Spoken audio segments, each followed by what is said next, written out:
Max, nice speaking to you again. The budget has just been approved, but unfortunately the DA voted against the approval because they say that the infrastructure, the money voted for infrastructure, the maintenance of infrastructure was not enough. Don't they have a point somewhere? Okay, thank you, Johan. Going back a bit, you'll recall in March we came to council, the mayor presented the draft budget, which was accepted by everyone, including DA. Same amount that was presented in March was accepted by DA. We then went to communities to present budget to get their views. The entire citizens of this municipality accepted our draft budget. So when we came to present, when Madam Mayor came to present final budget on Tuesday, she presented exactly what was presented in March because there was no opposition from anyone.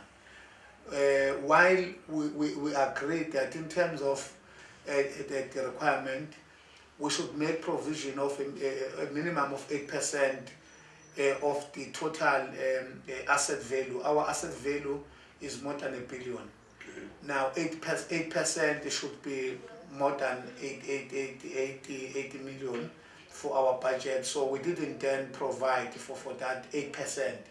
But as the municipality, we do commit that over the years or years coming, we will build on so that a few years to come, we'll be in a position to make sure that we make provision of 8%. But speakers could not allow us to have 8% in this budget. Okay, but they also mentioned that Treasury, it's actually an instruction from Treasury to have the 8%. I mustn't say it's an instruction. It is a norm that the Treasury is giving. Treasury is saying, is advising all municipalities that when you budget, you must budget a minimum of 8% of your total value of assets.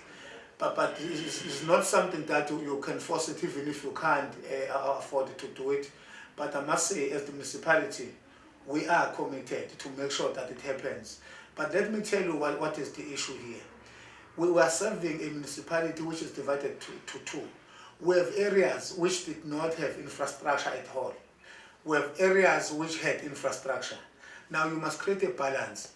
People who did not have infrastructure before, they want infrastructure provided. People who had infrastructure, they want infrastructure maintained. Right? Now you must then have that balance.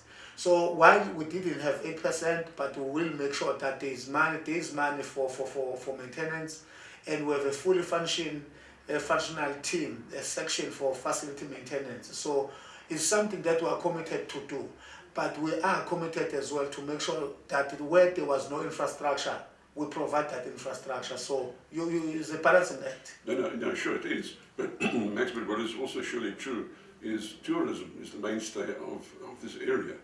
Now, if the infrastructure is not maintained properly, you lose tourism, you lose money. So if you lose money, it will also affect the previously disadvantaged area. So, how do you do that balance?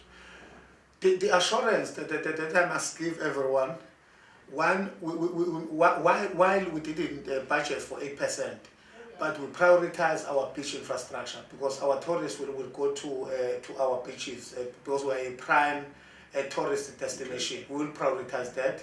Secondly, we prioritize potholes. So areas where our tourists might be affected will get prioritized from what we have budgeted. So that will be covered. Okay, Max, thank you very much. Thanks. Thank you very much.